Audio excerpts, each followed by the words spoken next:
औज़ुबिल्लाहिमिनश्शैतानिर्रजीम बिस्मिल्लाहिर्रहमानिर्रहीम। आज की मेरी इस वीडियो में मैं मुकम्मल तौर पर जो है वो रूल 17A को डिस्कस करूंगा। इससे पहले मैंने एक शॉर्ट सी वीडियो बनाई, वो भी किसी दोस्त के कहने पे बनाई, यानी कि एक कमेंट मुझे आया और मुझे कहा गया कि सर आप रूल 17A के बारे में जो है वो एक वीडियो बनाए, हम बड़े परेशान हैं और बहुत से ऐसे लोग हैं कि जो यतीम भी हैं और जिनको नौकरी की अशद ज़रूरत है, उनके वालिदैन वालिद साहब जो है वो फौत हो चुके हैं या डिसेबल हुए हैं, लेकिन उनको नौकरी फिर भी नहीं मिल रही। तो मैंने एक वीडियो बनाई। जब वीडियो मैंने बनाई तो मुझे बहुत से मैसेजेस कमेंट भी आए और व्हाट्सएप पे मैसेज भी आए और तरह तरह के क्वेश्चन पूछे गए कि जिसमें कहा गया कि सर जो जजमेंट आपने बताई है क्या उसका प्रिंट निकल सकता है या नहीं निकल सकता, सर उस जजमेंट का हम क्या करेंगे, सर ये जो आपने नोटिफिकेशन जो है वो बताया है, हालांकि मैंने नोटिफिकेशन नहीं बताया था, मैंने जजमेंट बताई थी, लेकिन मुझसे यानी कि जो बंदा जिस हिसाब से उसका मतलब उसको वीडियो समझ आई उसने उस हिसाब से क्वेश्चन किया। तो मुझे कई लोगों ने ये भी क्वेश्चन किया कि जो नोटिफिकेशन आपने हमें बताया है वो तो काम ही नहीं कर रहा। एक लड़के का मैसेज आया, उसने कहा जी मैं एक साथ से ये वीडियोस देख रहा हूँ, तो मुझे तो समझ नहीं आती जी कि आप जो है वो खाली बस वीडियोस ही बनाते हैं लेकिन ये वीडियो काम नहीं करती। तो आज इन सारी चीज़ों का क्यूरीज का जो है वो हम जवाब लेंगे। और मजीद बरा एक लड़के का मैसेज ये भी आया कि ये जो नोटिफिकेशन आया था 24 जुलाई 2024 को, अगर उससे पहले किसी बंदे की डेथ हो गई है, कोई बंदा डिसेबल हुआ है, कोई बंदा अगर एक्सीडेंटल जो है वो उस मामले में गया और उसने रिटायरमेंट ली, तो क्या उसकी जो औलाद है, बेटा बेटी या फिर उसकी वाइफ है जो विडो है, क्या वो एलिजिबल है। एक बंदे का मुझे मैसेज आया, उसने कहा कि सर 24 जुलाई 2024 से पहले, यानी इस नोटिफिकेशन के आने से पहले अगर किसी बंदे की डेथ हुई, अगर कोई बंदा डिसेबल हुआ और डिसेबिलिटी की वजह से उसको रिटायरमेंट लेनी पड़ी, अगर किसी बंदे का एक्सीडेंट हुआ और उस वजह से उसको रिटायरमेंट लेनी पड़ी, तो क्या इस नोटिफिकेशन का इतलाक उन लोगों पर भी होगा या नहीं होगा, क्या उसके बाद आने वाले ऐसे मामलों पर होगा। तो आज इन सारी चीज़ों का एक तफसीली जो है वो मैं जायजा लूँगा और आपके सामने ये एक जजमेंट लेके आया हूँ और आपको ये भी बताऊँगा कि ये जजमेंट होती क्या है, ताकि इस वीडियो को देखने के बाद आपको क्लियर कट और किस किस्म का जो है वो और मजीद आपके जहन में सवाल ना हो। मेरा नाम है अवैस हसन साबरा एडवोकेट और आप मेरा यूट्यूब चैनल देख रहे हैं जिलान रसोइयास। वीडियो में आगे बढ़ने से पहले अगर आपको किस किस्म का कोई भी फ़ायदा पहुंचता है तो आपने मुझे लाजमी जो है वो हौसला फराम करना है, आपने कर्ज करना है, आपने मेरे चैनल को सब्सक्राइब भी करना है, इस वीडियो को आगे शेयर भी करना है। हो सकता है आपके काम की ना हो, लेकिन ये वीडियो उस शख्स तक पहुंच जाए कि जिसके ये काम की है और उसकी परेशानी है वो कम हो सके थोड़ी सी। आज मैं आपको सबसे पहले जो सवाल है जो मुझे ज़्यादा देखने में मिला वो ये मिला कि कई लोग इसे नोटिफिकेशन समझ रहे हैं, कई लोग इसे जजमेंट समझ रहे हैं, कोई अथॉरिटी समझ रहे हैं, कोई क्या क्या।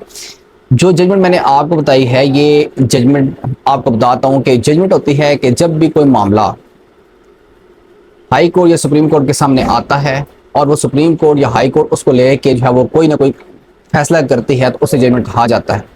वो फैसला नीचे वाले कोर्ट्स पे बाइंडिंग होता है। वो फैसला अगर किसी इदारे के हवाले से है तो वो इदारा भी जब तक उस फैसले को सुप्रीम कोर्ट में चैलेंज नहीं करेगा तब तक जो है वो उस फैसले को मानने के पाबंद होंगे। ये जो 2024 में ये फैसला आया था, आपसे मैंने शेयर भी किया, तो ये फैसला है, ये नोटिफिकेशन नहीं है। नोटिफिकेशन वही था कि जो 24 जुलाई 2024 को शेयर कर दिया गया था और एक नोटिफिकेशन आया था कि जिसके हवाले से बात की गई थी कि अब अगर कोई बंदा फौत होता है, अब अगर बंदा कोई डिसेबिलिटी की वजह से जो है वो रिटायरमेंट लेता है, अब अगर कोई बंदा किसी एक्सीडेंट की वजह से रिटायरमेंट लेता है, माजूर हो जाता है, तो अब जो है वो उसका बेटा बेटी या विडो जो है वो किसी भी वैकेंसी में जो है वो as a matter of right हकदार नहीं होंगे।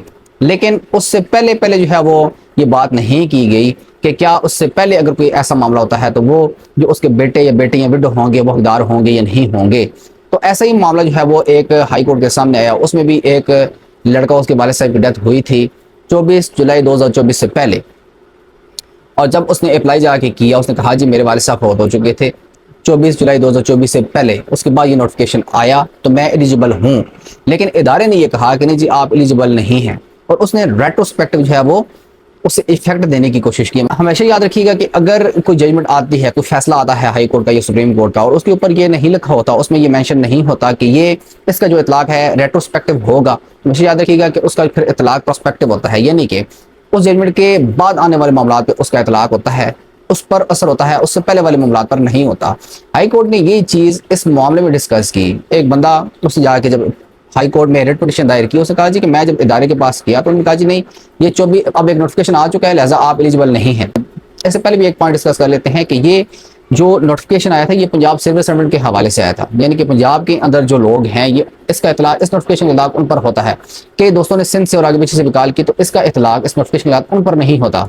उस हवाले से मैं इंशाल्लाह एक वीडियो अपलोड कर दूंगा और उनको बताऊंगा कि जो सिंध है या अदर दिन पंजाब है उनके मामला जो है वो कैसे डील किए जा रहे हैं। लेकिन अभी हम पंजाब के हद तक रहते हैं, तो उस बंदे ने कहा कि जब मैं डिपार्टमेंट के पास गया तो मैंने उनसे कहा कि मैं एलिजिबल हूँ। डिपार्टमेंट कहा जी नहीं, अब नोटिफिकेशन आ चुका है और ज़्यादा मामला यही चल रहा है। उन्होंने कहा जी कि अब नोटिफिकेशन आ चुका है और ज़्यादातर मसाइल लोगों को ये दरपेश आ रहे हैं कि जो बंदा भी डिपार्टमेंट के पास जाता है वो ये कहते हैं कि नहीं जी अब जो है वो नोटिफिकेशन आ चुका है, लिहाजा आप एलिजिबल नहीं हैं। ऐसे ही मामला जो हाई कोर्ट के पास गया तो उसने कहा जी कि इदारे ने इसको रेट्रोस्पेक्टिव जो है वो इफेक्ट देने की कोशिश की, हालांकि नोटिफिकेशन में ये चीज़ नहीं लिखी हुई थी।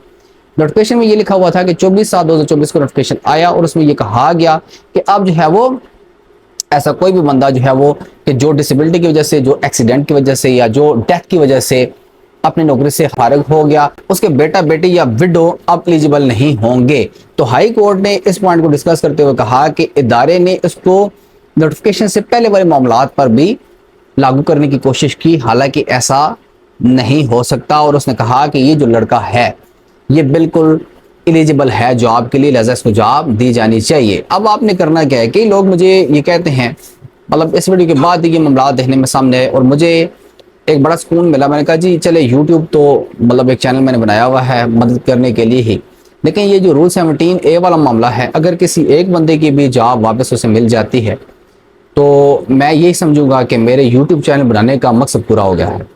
तो अब इस तरह से है कि आपने करना क्या है, मैं थोड़ा सा आपको इसमें से बीच बीच में से ना सुना भी देता हूँ। ये जो जजमेंट है आपके सामने मैं इंशाल्लाह शेयर भी कर दूंगा और कोशिश करूंगा, मुझे असल में लिंक नहीं करनी आती वीडियो के साथ। ये जजमेंट मैं किसी पोस्ट के वीडियो के डिस्क्रिप्शन में इसका लिंक भी अपलोड कर दूंगा, आपने वो भी जाकर देख लेना है। अब ये जो रिट पिटिशन नंबर है ये है 13444 13444/2024 यानी कि 13,444/2024 रिट पिटिशन नंबर है। और 14/10/2024 को इसका फैसला हुआ। इसमें जो पार्टीज थी वो थी Syed Noorul Hadi Shah versus government of Punjab ETC। इसमें जो जस्टिस थे वो थे justice Asim Hafeez. Petitioner hereby questions legality of order dated 26/9/2024 यानी कि 26/9/2024 को एक बंदा इदारे के पास जाता है, उन्हें जाके एक एप्लीकेशन मूव करता है कि मैं भी एलिजिबल हूँ क्योंकि मेरे वाले साहब नोटिफिकेशन आने से पहले रिटायर हो गए थे। अब क्या हुआ, in short the impugned order whereby petitioners right to be considered for appointment under rule 17 of rules 1974 claiming to have has arisen before omission of the rule. ये जो रूल था इसके ख़त्म होने से पहले वाला ये मामला था, उसको डिस्कस किया गया। Claiming to have had arisen before omission of rule was declined और उसके इस राइट को ख़त्म किया गया on simple premise that Rule 17A was no more part of the rule book। अब ये जो रूल बुक है, हाई कोर्ट ने कहा जी जब ये लड़का वहां पे गया तो सिंपल उसको ये कहा गया कि अब ये रूल खत्म हो चुका है रूल बुक में से। जैसे कि अब मुझे मैसेजेस आ रहे हैं और लोग मुझसे पूछ रहे हैं जी कि हम वहां पे जाते हैं, वो कहते हैं जी खत्म हो चुका है। ये वही मामला है। अब होता क्या है कि जब भी कोई ऐसा मामला हाई कोर्ट या सुप्रीम कोर्ट डिस्कस करती है उसके बाद अगर वो मामला डिस्कस हो जाता है, एक अप्रूव फॉर रिपोर्टिंग एक जजमेंट आ जाती है, तो उसके बाद जितने मामले होंगे उस जजमेंट के मुताबिक होंगे। एक लड़के को मुझे मैसेज आया, उसने कहा जी कि मुझे आप एक भी 2025 का फैसला बता दें। तो यहाँ पे उसको समझाने के लिए सिर्फ अर्ज इतनी है कि जब भी कोई मामला ऐसा डिस्कस होता है, इससे हट के भी हमारी क्रिमिनल फैमिली और रेवन्यू की जितनी भी जजमेंट्स आती हैं, अगर एक जजमेंट, कई ऐसी जजमेंट्स हैं कि मतलब मुख्तलिफ पॉइंट्स को डिस्कस किया जाता है ना। एक पॉइंट अगर 2005 में डिस्कस हुआ और उसके बाद आज तक डिस्कस नहीं हुआ तो 2005 की जजमेंट आज भी जो है वो एप्लीकेबल है। इसी तरह से 2024 में ये 17A का मामला हाईकोर्ट में डिस्कस हुआ। अब जब तक मामला डिस्कस नहीं होगा तो आप हाईकोर्ट में जब भी रिट पिटीशन करेंगे 2024 की ये जजमेंट एप्लीकेबल होगी। 2025 में कोई भी ऐसी जजमेंट आए तो मैं इंशाल्लाह आपको दोबारा भी वीडियो बना के समझा दूंगा। अब ये जो पॉइंट आपको समझ आ गया, पॉइंट क्या डिस्कस हुआ, पॉइंट ये डिस्कस हुआ कि ये लड़का, हाई कोर्ट ये कह रही है कि ये लड़का पिटिशनर वहां पे गया और वहां पे इदारे ने कहा जी अब रूल बुक में ये रूल खत्म हो चुका है, लिहाजा आप एलिजिबल नहीं है।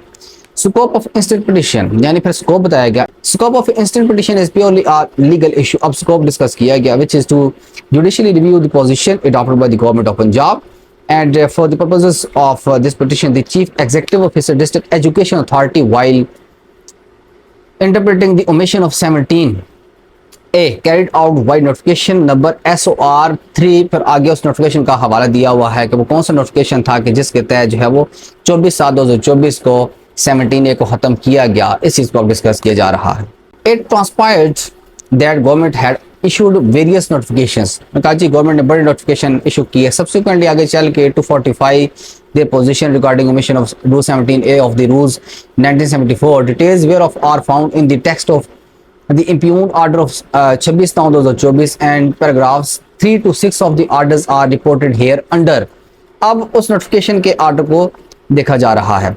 As per amended notification issued by the Government of Punjab Services and General Administration Department Regulations Wing, Lahore vide notification number, ये वही नोटिफिकेशन है 24/7/2024 का। Copy enclose as annex A. The operative part of amendment is reproduced hereunder. यानी वो कहते हैं जी कि notification तो बहुत आते गए, लेकिन जो सबसे लेटेस्ट नोटिफिकेशन आया और जिसके बाद अब किसी को भी जॉब नहीं दी जा रही, उस हवाले से बात की गई कि रूल में कैसी अमेंडमेंट आई, वो कौन सी ऐसी अमेंडमेंट है कि जिसके बाद अब जॉब नहीं दी जा रही। तो कहा जी in the Punjab civil service department and condition of the service rule 1974 rules 17A shall be omitted, यानी कि 17A खत्म कर दिया गया है। Letter on government of Punjab services and general administration department regulation wing Lahore issued an advice clarification with reference to notification dated 24/7/2024 vide number SOR, और आगे उसका हवाला दिया हुआ है 2-16/2024 डेटेड 15/8/2024। यानी उस 24/7/2024 के नोटिफिकेशन के बाद एक और नोटिफिकेशन आया और क्लैरिफाई मजीद क्लैरिफिकेशन उसमें दी गई। वो नोटिफिकेशन आया 15/8/2024 को, और इसका पता शायद किसी को ना हो। The operative part of the clarification is reproduced here under. अब पहले एक नोटिफिकेशन आता है और उसके मुताबिक कहा जाता है कि 17A खत्म कर दिया गया है। फिर एक नोटिफिकेशन आता है और उसमें एक और चीज़ बयान की गई, वो आपके सामने है। The regulation wing SN-GAG has examined the matter and it is observed that since 17A rule of the Punjab Civil Servants Department and Condition of the Services Rules 1974 has been omitted after approval of the Provincial Cabinet, Punjab hence no question arises for making appointment under 17A of the rule ibid. उसने मजीद clear कर दिया, क्योंकि ये rule खत्म कर दिया गया है, लिहाजा अपॉइंटमेंट का तो सवाल ही पैदा नहीं होता। Recently, Government of Punjab Services General Administration Department Regulation Wing Lahore has issued another clarification। फिर एक और क्लैरिफिकेशन आती है with reference to notification dated 24/7/2024 vide number SOR SN-GAD 260/2024 23/9/2024 को एक फिर नोटिफिकेशन आता है और क्लैरिफिकेशन फिर दी जाती है। अब वो नोटिफिकेशन क्या है, ये इंतहाई इंपॉर्टेंट है, आपने मेरे साथ रहना है। इंशाल्लाह ये जो ऑर्डर होगा, ये जो अप्रूवल होगी, क्लैरिफिकेशन होगी, इंशाल्लाह कोशिश करेंगे आपके सामने फिर किसी वीडियो में मैं मजीद इसको क्लैरिफाई कर दूं। लेकिन ये देखिएगा कितना इंपॉर्टेंट है। ये ऑर्डर आपके पास होगा, साथ में जजमेंट होगी, आपने हाईकोर्ट में रिट करनी है। तो इंशाल्लाह अगर 24/7/2024 से पहले आपके वालिद साहब फौत हुए, खुदा न खास्ता, अगर 24/7/2024 से पहले आपके वालिद साहब डिसेबल होकर रिटायर हुए, अगर 24/7/2024 से पहले आपके वालिद साहब एक्सीडेंट होने की वजह से माजूरी का सामना करना पड़ा और वो रिटायरमेंट उनको लेनी पड़ी, तो आप ये ऑर्डर, ये क्लैरिफिकेशन जो फिर दोबारा 9वें महीने में आई, और साथ में ये जो जजमेंट आपको बता रहा हूँ, ये जजमेंट दोनों आप लेके एक रिट पिटीशन बनाएंगे। बनाने के बाद आप लगा देंगे तो इंशाअल्लाह ताला मेरे अल्लाह को मंजूर हुआ तो आपको लाजमी जॉब मिलेगी। जब आपको जॉब मिलेगी तो आप मेरे लिए लाजमी दुआ करनी है। अब देखिएगा क्लैरिफिकेशन क्या आ रही है। No appointment under rule 17A can be made, कोई भी अपॉइंटमेंट नहीं हो सकती 17A के तहत। लेकिन क्लैरिफिकेशन क्या आ रही है, with effect from 24/7/2024 date of approval of the competent authority as the said rule is no more exist now with effect from लिखा हुआ है कि 24/7/2024 के बाद ये ऑर्डर जो है वो क्लैरिफाई किया गया ना कि ये जो ऑर्डर है इसका असर कब होगा, 24/7/2024 के बाद आने वाले मामलात पर।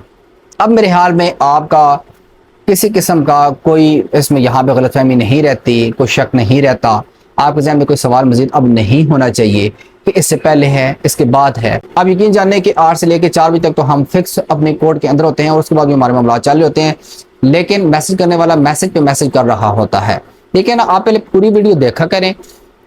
मैं वीडियो अपलोड करता हूँ, वीडियो के शुरू में ही मेरा नंबर आ रहा होता है, जैसी वीडियो ओपन होती है नंबर देखते हैं, साथ या तो मैसेज कर देते हैं या कॉल कर देते हैं। भाई आप वीडियो तो देखें, अगर वीडियो में आपको समझ नहीं आ रही तो फिर आप मैसेज करें। अब वीडियो पूरी देखी नहीं और तरह तरह के जब क्वेश्चन किए जाते हैं तो समझ आ जाती है वीडियो देखी या नहीं देखी। आप वीडियो देखें, आपको सारी चीज़ समझ आएंगी। तो यहाँ पे क्लियर करके बताया जा रहा है, पहले 24/7/2024 को एक नोटिफिकेशन आता है, रूल 17A को खत्म कर दिया जाता है। उसके बाद एक क्लैरिफिकेशन आती है 8वें महीने में, कहा जाता है कि बिल्कुल खत्म कर दिया गया। अब सवाल पैदा नहीं होता अपॉइंटमेंट का। फिर 9वें महीने में आके दोबारा एक नोटिफिकेशन आता है और बताया जाता है कि 24/7/2024 को जो नोटिफिकेशन आया था उसका इतलाक उसके बाद आने वाले मामलात पर होगा, उससे पहले नहीं होगा। तो मेरे हाल में ये सारी की सारी चीज यहाँ पे क्लियर हो जाती है। अब कोर्ट क्या कहती है कि ये सारी चीजें देखते हुए अदारे ने क्या किया। इन view of above mentioned facts, reasons and circumstances, the representation of the petitioner for his appointment under 17A rule is hereby rejected, being devoid of merits, having no legal ground। तो उसकी वो जो इस्तदा थी, दरखास्त थी इदारे के सामने, इदारे ने उसको रिजेक्ट कर दिया। अब हाई कोर्ट यहाँ पे अपना मौक़िफ़ पेश करती है। वो कहती है जी fundamental question is that whether the policy makers had intended or provided retrospective effect to the omission of rule 17A of rules 1974 or not. वो कहती है जी क्या जो पॉलिसी मेकर्स थे जिन्होंने ये नोटिफिकेशन बनाया, जिन्होंने पॉलिसी ख़त्म की, क्या उनका जहन था कि इस नोटिफिकेशन का इतलाक इससे पहले वाले मामलात पे होगा? यह अब हाई कोर्ट ने डिसाइड करना है इस जजमेंट के थ्रू।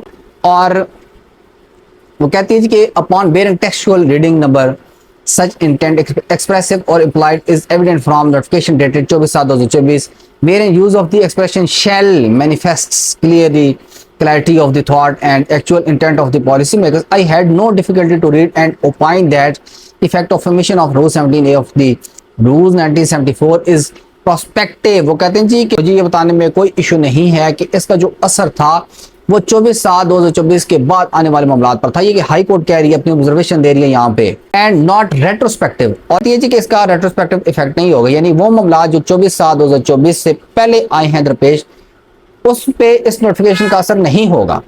अगर उससे पहले किसी बंदे की डेथ हुई या जो भी मामला हुआ, उसके बच्चे, उसके बेटा, उसकी बेटी, उसकी वाइफ जो है वो एलिजिबल बिल्कुल होंगे। यहाँ पे इसको मैं थोड़ा सा क्लोज करता हूँ और आपको बताता हूँ कि हाई कोर्ट ने फिर फाइनली क्या कहा। इन view of above narration it is clear that through impugned order respondents had attempted to give retrospective effect to notification dated 24/7/2024। उन्होंने कहा जी कि जो ऑर्डर हुआ था नोटिफिकेशन का, रिस्पोंडेंट्स ने उसको असर देने की कोशिश की और एक ऐसी तशरीह की कि 24/7/2024 से पहले वाले आने वाले मामलात पर भी इसका इतलाक होगा। हालांकि रिस्पोंडेंट्स बिल्कुल गलत हैं, यानी इदारा बिल्कुल गलत है। हाई कोर्ट ने यह कहा कि इदारे ने इस नोटिफिकेशन का इतलाक 24/7/2024 से पहले आने वाले मामलात पर करने की कोशिश की, जो कि सरासर गलत है। 24/7/2024 के बाद आने वाले मामलात पर इस नोटिफिकेशन का इतलाक होगा। Hence impugned order is not sustainable in law, यानी कि जो ऑर्डर इदारे ने किया था, वो लड़का जब गया उनके पास, वो बंदा जब उनके पास गया दरखास्त लेके, इदारे ने ऑर्डर किया कि आप जो है वो एलिजिबल नहीं हैं, तो हाई कोर्ट ने कहा कि वो जो ऑर्डर इदारे ने किया था वो not sustainable in I of law है, यानी कि उसकी कानून की नज़र में कोई वक़्त नहीं है। This petition is allowed. Petition किसने की? उस लड़के ने की, उस बंदे ने की कि मेरा ये हक बनता है कि मैं अपने वालिद की जगह नौकरी करूं। ये उसकी पिटिशन थी और वो पिटिशन उसकी अलाउड हुई। This petition is allowed and impugned order is set aside. It is pertinent to observe that this order shall not be constitute as an order directing appointment of the petitioner but simply an illustrative and interpretative reading of the notification dated 24/7/2024 and in the context of its prospective effect application. Petitioner's right to be considered for the appointment in terms of Rule 17A would be examined, उसको देखा जाए, considered and decided on basis of facts and circumstances। इसमें जो सरकारी वकील था उसने भी काफ़ी जो है वो कोशिश की, उसने भी असिस्ट किया। हाई कोर्ट ने उसको भी जो है वो अप्रिशिएट किया कि आपने बड़ा अच्छा काम किया है। एक बंदे का जो हक है अगर उसको मिलना चाहिए तो उसको मिलना चाहिए। आई होप कि आपको ये बड़ी पसंद आई होगी। ये ऑर्डर जो आपको बताया है कि एक तो 24/7/2024 का जो ऑर्डर हो गया जिसमें रूल 17A को ख़त्म किया गया, फिर 8वें महीने में जो ऑर्डर आया आपने वो साथ लेना है। उसके बाद फिर 9वें महीने में जो ऑर्डर आया जिसमें इदारे ने खुद जो है वो क्लियर कर दिया, यानी गवर्नमेंट ने खुद क्लियर कर दिया कि 24/7/2024 को आने वाला जो नोटिफिकेशन है उसके बाद वाले आने वाले मामलात पर जो है वो लागू होगा। ये तीनों ऑर्डर इन लॉन्ग विद ये जो जजमेंट है आपको बताई थी, ये जजमेंट जो है वो आपने अपनी पिटिशन के साथ लफ करनी है। आपने जाकर सबसे पहला काम यही करना है कि मेरे वाले साहब 24/7/2024 से पहले फौत हुए थे और ये जो ऑर्डर है, इस ऑर्डर का जो इतलाक है वो उसके बाद आने वाले मामलात पर होगा। तो इंशाल्लाह आपको लाजमी जॉब भी मिलेगी। आपने अगर आपको जॉब मिली तो आपने मेरी लाजमी दुआ करनी है। हम ऐसे ही लोगों के लिए काम करते रहें। आपकी जो भी तनकीद बराए इस्लाह होगी इंशाल्लाह हम उसको पॉजिटिव लेंगे। यानी कि एक तो होता है ना कि सीधी सीधी आप जो है वो एक बुराई जानबूझ के बताएं, तो वो तो गलत बात है। अगर आप ये कहते हैं कि हमारे ये जो चैनल है इसमें ये चीज़ जो है वो इसकी कमी है, आपको लाजमी उस पर बात करनी चाहिए, उस पर वर्क करना चाहिए। तो इंशाल्लाह हम लाजमी वर्क करेंगे। आप तनकीद बराए इस्लाह करेंगे तो मैं खुश हूँगा कि मेरे चैनल में जो चीज़ जिस चीज़ की कमी है आपने उसको अच्छे तरीके से एड्रेस किया है, तो इंशाल्लाह हम उसको दूर करने की कोशिश करेंगे। ऐसी वीडियोस आपके सामने लेके आते रहेंगे। इससे हट के भी family cases, civil cases, revenue cases, criminal cases को डिस्कस किया जाता है। जैसे जैसे मुझे टाइम मिलता है मैं वीडियो अपलोड करता हूँ, तो आपने इसको लाजमी अप्रिशिएट करना है। मिलेंगे इंशाल्लाह आइंदा ऐसी अच्छी और ज़बरदस्त वीडियो के साथ। मुझे इजाज़त दें। बहुत बहुत शुक्रिया। अल्लाह ने निगहबान।